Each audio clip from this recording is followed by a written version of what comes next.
सत साहेब भगत जी, हमारे चैनल में आप सभी का स्वागत है। तो आओ बिना देर किए वीडियो को शुरू करें।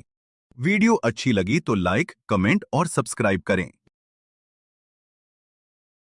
गुजरात राज्य के भरूच शहर में एक गांव था, मंगलेश्वर।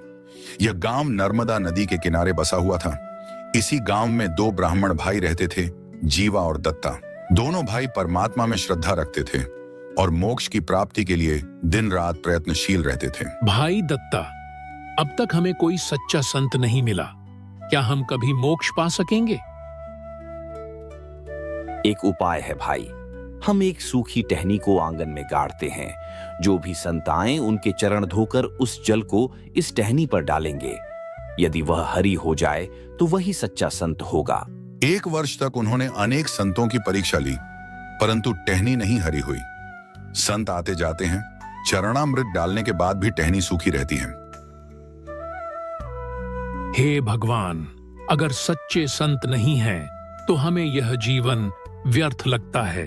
हे परमात्मा, यदि आपकी कृपा होगी तो आप ही हमारे पास आएंगे। अपने प्यारे भक्तों की पुकार सुनकर स्वयं पूर्ण परमेश्वर कबीर शुक्ल तीर्थ गांव आए।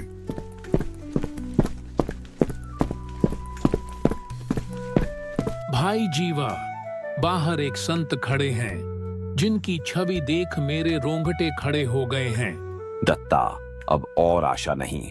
अगर यह भी साधारण निकले तो हम फिर टूट जाएंगे। मैं उन्हें जरूर आमंत्रित करूंगा।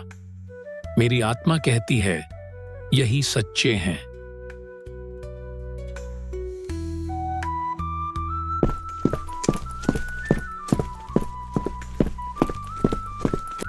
कबीर साहब घर में जीवा दत्ता उनके चरण धोते हैं। फिर वह जल सूखी टहनी पर डाला जाता है। ज्यों ही चरणामृत सूखी टहनी पर डाला गया, वह हरी हो गई और उस पर कोमल पत्ते निकल आए।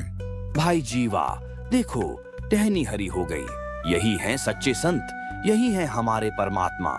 दोनों भाई फूट फूट कर रोने लगे।